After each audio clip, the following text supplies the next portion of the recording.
వరి అదే సేకరణ కోసం అని చెప్పేసి ఇప్పుడు మనం ఎదురు చూస్తున్నాం. ప్రశ్న కూడా దానికి సంబంధించిందే కాబట్టి నిన్న ముఖ్యమంత్రి గారు ఒక మాట మాట్లాడినరు. 50 లక్షల మెట్రిక్ టన్నులకే కేంద్రం యాక్సెప్ట్ చేసింది, కాబట్టి రైతులు మీరు ఆలోచించుకోండి అని చెప్పారు.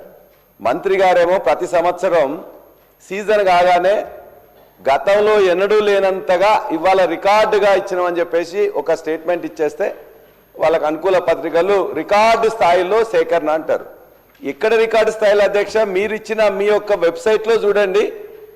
ఇవాళ 2014-15లో 24 లక్షల మెట్రిక్ టన్నుల ఆనాడు ప్రొక్యూర్ చేస్తే 2019-20 కేసీఆర్ గారు రెండో గవర్నమెంట్ వచ్చిన దగ్గర నుంచి వెళ్ళి ఫస్ట్ 1920లో 111 లక్షల మెట్రిక్ టన్నులు, 2021లో 141 లక్షల మెట్రిక్ టన్నులు, 21-22లో 120.65 లక్షల మెట్రిక్ టన్నులు, 22-23లో 131 లక్షల మెట్రిక్ టన్నులు. ఇది 4 సంవత్సరాల్లో గత ప్రభుత్వం ప్రొక్యూర్ చేసింది. మరి మీరు ప్రొక్యూర్ చేసింది ఎంత? 23-24 డిసెంబర్లో మీరు వచ్చినప్పుడు ఆనాడే ప్రొక్యూర్మెంట్ స్టార్ట్ అయింది. మొత్తం కలిసి 2 సీజన్లు కలిసి 95.31 lakhs. అదేవిధంగా 24-25లో 100.31 lakhs. మరి ఎప్పుడు కూడా గత 5 సంవత్సరాల్లో వచ్చిన దానికంటే ఎక్కువ మీరు ప్రొక్యూర్ చేయలేదు. మరి ప్రతిసారి కూడా మీరు ఈ రికార్డు ఏంటిది? నిజంగానే మీరు రికార్డు స్థాయిలో చేస్తే ఈ యొక్క వెబ్సైట్లో కాకుండా ఇంకెక్కడన్నా పెడుతున్నారా?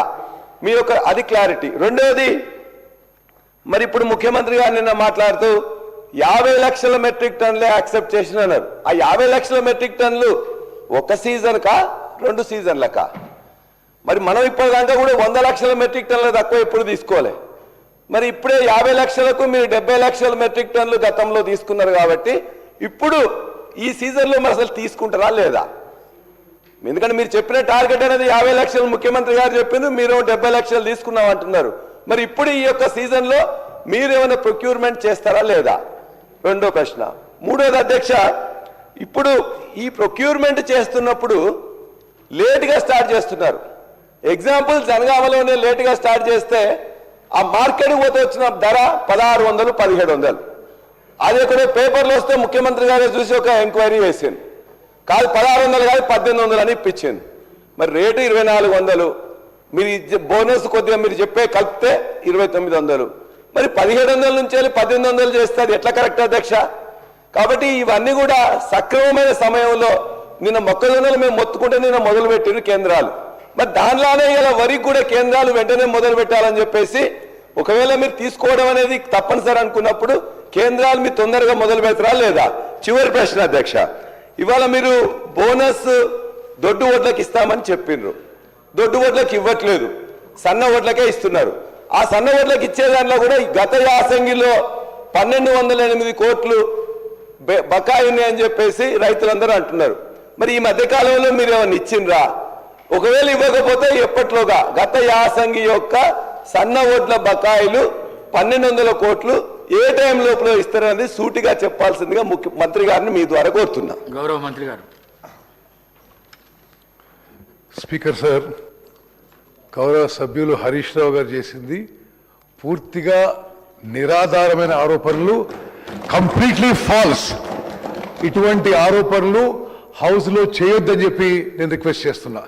మీకు వేరే ఇంట్రెస్ట్ ఎవరు ఉండొచ్చు, మీరు ఎవరికన్నా రికమెండ్ చేసి ఉండొచ్చు. మీరు రికమెండ్ చేసింది అధికారులు చేయకుంటే మీరు ఆరోపణలు చేయడం ఇట్ ఈస్ టోటలీ ఫాల్స్. మీరు ఈ విషయంలో నేను ఆ విషయాలు ఇక్కడ మాట్లాడుకోవాలి, కానీ మీరు ఒక రికమెండ్ చేసి అది యాక్సెప్ట్ చేయకుంటే ఇది స్కాన్ చేయడం ఇది totally nonsense. Prem Chander Garg అనే వ్యక్తికి ఫిలిప్పీన్స్ రైస్ ఎక్స్పోర్ట్ కి ఏమీ సంబంధం లేదు. It is a government to government transaction. The government of Telangana has signed an agreement with the government of Philippines. Yes, the memorandum of understanding is for 8 to 10 lakh metric tons. The contract is for 1 lakh metric tons. అది ముందు 2 shipments పోయిన తర్వాత Philippines దేశంలో ఆ దేశం యొక్క president మీద కొంత డిస్టర్బెన్స్ అయింది. ఇంటర్నల్ వాళ్ళ whatever revolt whatever, plus prices పడిపోయినాయి. ఫిలిప్పీన్స్ దేశంలో జరిగిన ఇంటర్నల్ డిస్టర్బెన్స్ వల్ల ఒక transshipment is held up in Kakinada. which is being loaded today and is leaving for shipment. Because చెప్పాలి Philippines government because of the internal disturbances వాళ్ళు international ban పెట్టిన ఇంపోర్ట్స్కి specially only for Telangana rice they've given a special permit of 6,975 metric tons which is now being loaded and will leave shortly. అదేవిధంగా మీరు అడిగిన దానికి the handling, the storage in Kakinada, the shipment, the insurance is all being handled by Aditya Birla global traders which is the world's leading trading company. మీరు నాఫెడ్కి ఇవ్వండి, మీరు ఇంకోటి ఇవ్వండి అని మీరు పైరవీ చేసి అది యాక్సెప్ట్ చేయకుంటే స్కామ్ అంటే ఎట్లా? It is not right. You have yourself sent a person to Civil Supplies Commission and said, give it to NAFED or with so-and-so as a middleman. There are no middlemen. Aditya Birla Global Traders is the world's leading commodity global traders. They own a shipping company. They own a global insurance company. They have been recommended by the government of Philippines. దీంట్లో దేవి స్కామ్కి ఆస్కారం లేదు అధ్యక్ష. అదేవిధంగా no okay you speak after me. అదేవిధంగా godown charges అన్నారు, godown charges in Kakinada, shipping charges, transit, insurance is all paid for by the Philippines government. Telangana ప్రభుత్వానికి దానికి సంబంధం లేదు. ఓకే. అదేవిధంగా హెలికాప్టర్ మీద ఏముందా? నేను యుద్ధ విమానం మీద 3,000 గంటలు ఫ్లై చేసిన భారతదేశానికి. మీకు హెలికాప్టర్ పెద్ద ఉండొచ్చు. We flew much more advance fighter aircraft for India. అదేవిధంగా మరి పల్లా రాజేశ్వరి గారు మాట్లాడిన విషయాలకి ఇప్పుడు ఈ ఫిగర్స్ మీరు చెప్పిండ్రు, మీరు ఎక్కడికి తెచ్చుకున్న ఫిగర్స్ కానీ official figures of the government of Telangana. Rajeshwari గారు నేను మాట్లాడి అసలు మాట్లాడాల. ఈ ఖరీఫ్ సీజన్లో ప్యాడీ ప్రొక్యూర్డ్ ఈ 71.86 lakh metric tons, which is a record in Telangana. అదేవిధంగా our government is committed. We're a farmer friendly government. రైతులు పండించిన ప్రతి గింజ ఎంత మారుమూల ప్రాంతమైనా సరే ఎంఎస్పికి కొనుగోలు చేస్తాము. టిఆర్ఎస్ గవర్నమెంట్ కంటే మరి చాలా ఎక్కువ ప్రొక్యూర్మెంట్ చేసినావు, ఎక్కువ ప్రొక్యూర్మెంట్ సెంటర్స్ ఓపెన్ చేసినావు అని మీకు మనవి చేస్తూ, అదేవిధంగా స్పీకర్ సార్ హరీష్ రావు గారు సీనియర్ శాసనసభ్యులు. he should not make baseless allegations. ఈ ప్రేమ్చంద్ గారు ఈ ఫిలిప్పీన్స్ అదేదో పెట్టి నో, మీరు అడిగిన ప్రశ్నకి ఫిలిప్పీన్స్ ఎక్స్పోర్ట్ కి there is no middle man. There is agreement between government of Philippines and government of Telangana. అదేవిధంగా నేను I must mention a few facts here about the Telangana thing. Philippines దేశానికి భారతదేశంలో మొదటిసారి ఎక్స్పోర్ట్ చేసింది తెలంగాణ రాష్ట్ర ప్రభుత్వం. Highest price ever procured for any export for this variety of rice is our agreement with Philippines government. I have directly spoken to the Philippines minister. It is an official agreement with the Philippines government. We can order a lot of house committees or on the irrigation projects that you did, so you don't have to worry about that. Speaker sir, I want to make one small statement regarding this export, because this is a landmark achievement of the Telangana government. The export of 22,750 metric tons of rice to Philippines under a government-to-government arrangement, government of Telangana to government of Philippines, was a strategically planned operation under the Telangana Rice Mission. It generated a net profit of 1.13 crores, saved the state over 12 crores in carrying costs, and positioned Telangana as India's foremost agro-export state for rice on the global stage.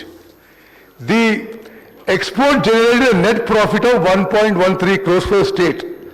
On top of the profit, we awarded 12 crores in carrying cost, total net benefit of plus 13 crores to the state.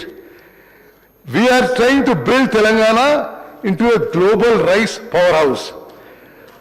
అదే విధంగా తెలంగాణ ఈ rice విషయంలో ఈ paddy and rice విషయంలో వాళ్ళు అధికారంలో ఉన్నప్పుడే 2.5 ఏళ్ళు ఈ ప్యాడీ గోడౌన్లో ఉంటే already huge cost on the state for the interest burden.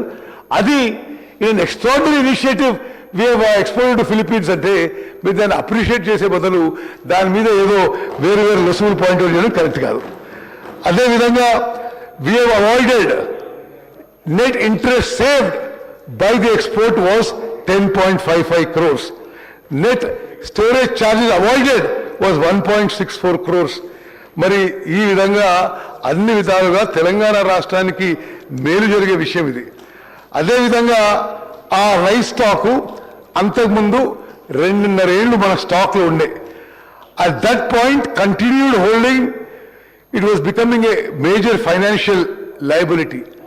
I must mention here today in Telangana we have 86 lakh metric tons in storage and annual interest burden on the Civil Supplies Corporation is over 4,200 crores.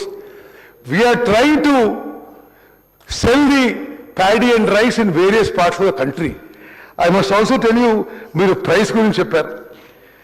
వేరే రాష్ట్రాలు, because you said the scam, Chhattisgarh paddy, they auctioned in 24-25, average price was 1,800. మరి అంటే దాని ప్రకారం మనం చూస్తే rice price 2,700, మనం అమ్మింది 3,600కి. ఆంధ్రప్రదేశ్ మొన్న ఫ్రెష్ స్టాక్ అమ్మితే మరి 3,000 రూపాయలకి పర్ క్వింటాల్ ఆక్షన్ పెడితే nobody in the country is buying. మేము 2,400 పర్ క్వింటాల్కి ఆక్షన్ పెడితే there are no takers. Government of India is now selling for ethanol at 22.50.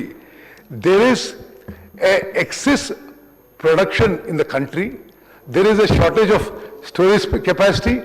The Government of India is not, ఇప్పుడు ఈ ఖరీఫ్ పంటలో అధ్యక్ష రాజేశ్వరి గారు కూడా గమనించాలి, Government of India is taking only 54 lakh metric tons.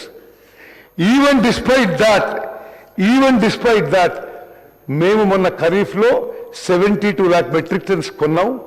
మరి సెంట్రల్ గవర్నమెంట్ కొనకున్నా రాష్ట్ర ప్రభుత్వం ప్యాడీ ఫార్మర్స్కి, వరి రైతులకి మేలు చేయడానికి చివరి గింజ కొనుగోలు చేసే వరకు we are going head.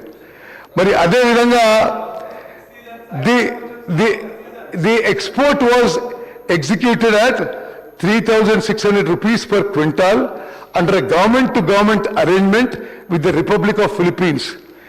This realization was market aligned given subsequent declining international price achieved through a sovereign to sovereign channel, eliminating middlemen and ensuring complete transparency. Telangana Rice is a strategic initiative to transform Telangana from a surplus producing state that depends so far entirely on central agencies for stock evacuation into a globally recognized export-ready rice powerhouse with sovereign relationships, premium branding and direct market access to many countries. Telangana is among India's largest rice-producing state, yet has historically been dependent on only Food Corporation of India and central allocations for stock management. The Philippines government-to-government export is the first sovereign step in this direction, a proof of concept that Telangana can directly engage international buyers at government-to-government level. This positions Telangana Rice alongside brands from Thailand, Vietnam and Cambodia in the global markets.